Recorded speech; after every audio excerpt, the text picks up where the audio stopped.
सोचो, एक मैच चल रहा है, स्टेडियम फुल है, टीवी पर करोड़ लोग दिख रहे हैं। बॉलर रन अप लेता है, बॉल डालता है और बैट्समैन क्लीन बोल्ड।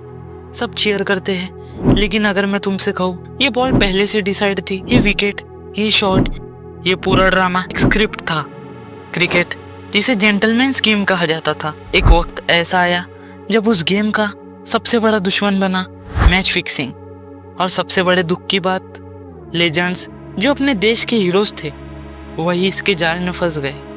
आज बिहाइंड द विकेट पर हम लाए हैं वो सच जिसने एक पूरी जनरेशन का करियर बर्बाद कर दिया, the match fixing scam.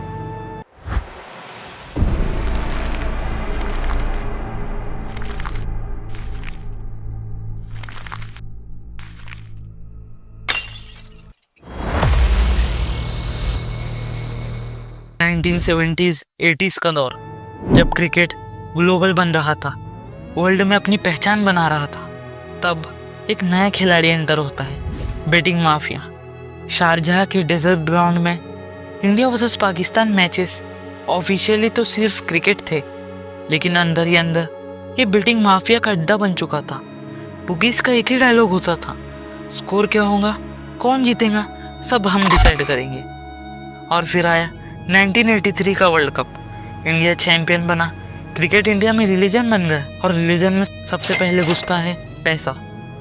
Underworld dons जैसे दाऊद इब्राहिम स्टेडियम के वीआईपी बॉक्स में मैचेस कंट्रोल करते थे, और प्लेयर्स के पास एक डील होती थी, एक ओवर, एक रन आउट, एक शॉट, सिर्फ एक सिग्नल चाहिए और लाखों रुपए तुम्हारे पॉकेट में।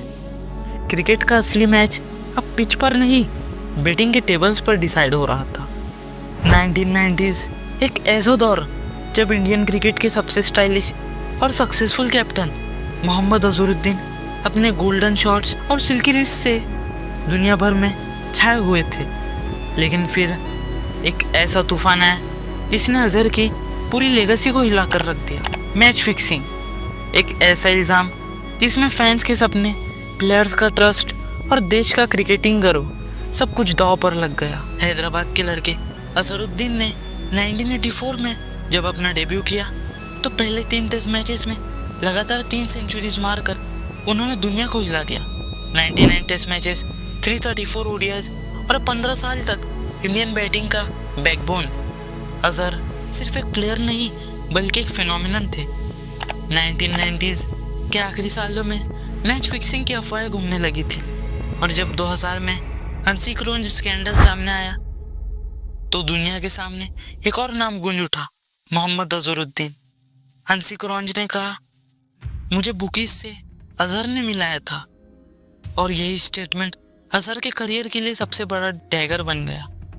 इंडियन गवर्नमेंट ने सीबीआई को इन्वेस्टिगेशन के लिए बुलाया। महीनों तक इंक्वायरी चली, बुकीज के कॉल रिकॉर्ड्स, प्लेयर्स का स्टेटमेंट और हिडन डील्स सब एक्सपोज होने लगे। सीबीआई की रिपोर्ट क्लियर थी, अजहर ने 3 मैचेस में फिक्सिंग की और उन्होंने बुकीज से पैसे एक्सेप्ट किए।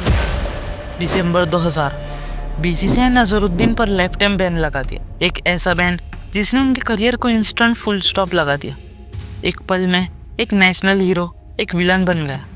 लेकिन अजहर का कहना अलग था। उनका कहना था, मुझे स्केपगोट बनाया गया है, मुझे टारगेट किया गया है। उन्होंने हमेशा अपनी बेगुनाही पर जोर दिया, लेकिन मीडिया, फैंस और बीसीसीआई के फैसले ने उनकी आवाज़ दबा दी। 2000 से 2012 तक अजहर का नाम सिर्फ स्कैंडल के साथ जोड़ा गया। ना फेयरवेल मैच, ना ऑनर, ना रिकॉग्निशन। वो अजहर जिसके रिस्टी शॉट्स पर स्टेडियम गूंजता था, अब अपने घर के छुपे राज बन गए। 2012 में हैदराबाद हाईकोर्ट ने एक हिस्टोरिक वर्डिक्ट दिया, अजहरुद्दीन पर लगाया गया लाइफ टाइम बैन इलीगल है। मतलब अजहर को कानून ने क्लीन चिट दे दी। लेकिन तब तक क्रिकेट का वक्त गुजर चुका था। 49 साल की उम्र में वो दोबारा पिच पर लौट नहीं सकते थे। बैन के बाद अजहर ने पॉलिटिक्स ज्वाइन की, कांग्रेस के टिकट से एमपी बने। पब्लिक परसेप्शन डिवाइडेड रहा। कुछ कहते हैं वो स्केपगोट थे, कुछ कहते हैं उन्होंने गलती की। लेकिन एक बात पक्की है, अजहरुद्दीन का नाम इंडियन क्रिकेट की सबसे कंट्रोवर्शियल कहानियों में हमेशा लिखा जाएगा। एक तरफ एक legendary career 22 centuries, thousands of runs, एक स्टाइलिश रिस्ट मैजिशियन, और दूसरी तरफ फिक्सिंग के इल्जाम, लाइफ टाइम बैन और ब्रोकन लेगेसी। फिर इस स्कैम में नाम आया अजय जडेजा का, stylish finisher, Bollywood style charm, लेकिन फिक्सिंग केस के बाद उनका करियर खत्म हो गया। एक इंटरव्यू में जडेजा ने खुद कहा था, मेरे अगेंस्ट कोई सॉलिड प्रूफ नहीं था, लेकिन स्कैंडल ने मेरा नाम खराब कर दिया। Career have I been involved in match fixing as defined in the CBI report? 1. At no time have I ever accepted money or any other form of consideration for underperforming in a cricket match, whether at domestic or international or at any other level. और सबसे shocking नाम मनोज प्रभाकर, वो खुद एक sting operation लेकर आए थे। बोले कि कपिल देव ने भी फिक्सिंग करने की कोशिश की, लेकिन इन्वेस्टिगेशन ने दिखाया प्रभाकर खुद भी शेडी डील्स में इन्वॉल्व थे। फैंस का डायलॉग था, जो खुद को हीरो समझ रहा था वो विलन निकला। नयन मुंगिया, विकेट कीपर, उन पे भी सस्पिशियंस लगे। 2000 के बाद इंडिया का ड्रेसिंग रूम एक बैटलफील्ड बन गया, हर प्लेयर पर शक होने लगा। और एक वक्त तो ऐसा था कि फैंस स्टेडियम में बैनर्स लेके आते थे, are you playing for India और फॉर मनी। सोचे अपने हीरोज को चीटर के नाम से बुलाया जा रहा था।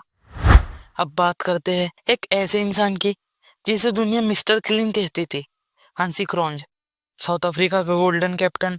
2000 में दिल्ली पुलिस ने एक शॉकिंग टेप रिलीज किया, क्रॉन्ज और बुकीज की बातचीत। टेप में एक डायलॉग था, बुकी कितने रन्स चाहिए, क्रॉन्ज बस इतना करो कि सस्पिशियस ना लगे।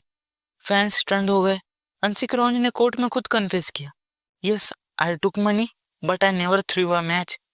पर सच क्या था कोई नहीं जानता। 2002 में हंसी क्रॉन्ज एक प्लेन क्रैश में मर गए, लेकिन साउथ अफ्रीका में आज भी कॉन्स्पिरेसी थ्योरी है, क्या वो क्रैश एक्सीडेंट था या किसी ने उन्हें साइलेंस कर दिया। एक कैप्टन, एक लेजेंड जो बन सकते थे ग्रेटेस्ट, खत्म हो गए ग्रीड की वजह से। 2010 लॉर्ड्स टेस्ट, पाकिस्तान का कैप्टन सलमान बट, बॉलर मोहम्मद आमिर, सिर्फ 18 साल का वंडर किड, और मोहम्मद आसिफ जो एक लीथल पेसर था। न्यूज़ ऑफ द वर्ल्ड का स्टिंग ऑपरेशन एक्सपोज कर देता है डेलिब्रेट नो बॉल्स। एक वीडियो में एक एजेंट कहता है next ball Amir no ball डालेगा, फ्रंट फुट का 1 फुट आगे रहेगा, और वही होता है। सलमान बट अपने करियर के पीक पर थे, लेकिन कैप्टन होते हुए भी फिक्सिंग में शामिल हो गए। मोहम्मद आमिर जो वसीम अकरम का सक्सेसर माना जा रहा था, उन पर 5 साल का बैन लग गया, जो उनके करियर के लिए बहुत ही बुरा था। Mohammad Asif world class bowler, उनका भी करियर ख़त्म हो गया। फैंस का डायलॉग था, जो कल लेजेंड बन सकते थे उन्होंने अपने फ्यूचर को खुद जला दिया। और सबसे बड़ी बात, ये प्लेयर्स यूके कोर्ट में जेल भी गए। पाकिस्तान क्रिकेट का चेहरा दुनिया के सामने कलंकित हो गया। 2000 के बाद आईसीसी ने एंटी करप्शन यूनिट बनाई, लेकिन एक शैडो हमेशा क्रिकेट पर छाई रही। फैंस स्टेडियम में बैठकर हर बॉल पर सोचते थे, ये 6 जेन्युइन है या पहले से डिसाइड था। एक जनरेशन के प्लेयर्स खत्म हो गए। इंडिया से मोहम्मद अजहरुद्दीन, अजय जडेजा, साउथ अफ्रीका से हंसी क्रॉन्ज, पाकिस्तान से मोहम्मद आमिर, मोहम्मद आसिफ और सलमान बट, सब हीरोज बन सकते थे, लेकिन बन गए विलन्स ऑफ क्रिकेट। एक वक्त था जब अजहर और जडेजा इंडिया के आइकन्स थे, क्रॉन्ज साउथ अफ्रीका का गोल्डन बॉय था, और मोहम्मद आमिर फ्यूचर का किंग बॉलर। लेकिन मैच फिक्सिंग ने सबकी कहानी का फुल स्टॉप लगा दिया। ये सिर्फ उनका लॉस नहीं था, ये हम फैंस का लॉस था, क्योंकि हमने अपने हीरोज को हारते नहीं बल्कि बिकते हुए देखा। क्रिकेट एक रिलीजन है, लेकिन रिलीजन का सबसे बड़ा गुनाह है धोखा। मैच फिक्सिंग ने एक जनरेशन को ख़त्म कर दिया, और सबसे बड़ी बात, फैंस का भरोसा तोड़ दिया। आज भी जब कोई बड़ा 6 लगता है या एकदम से एक बॉलर बेकार बॉलिंग करता है, एक सवाल दिमाग में ज़रूर आता है, क्या ये सच है या फिर ये भी फिक्स है। आपको क्या लगता है, क्या सच में प्लेयर्स ने मैच फिक्स किए थे या उन पे ये एक एलिगेशन था? अपनी राय कमेंट्स में ज़रूर दें। और अगर आपको ये वीडियो पसंद आई हो तो लाइक करें, और हमारे चैनल बिहाइंड द विकेट को सब्सक्राइब करें, जहां हम लाते हैं क्रिकेट के पीछे की असली कहानियाँ। शुक्रिया।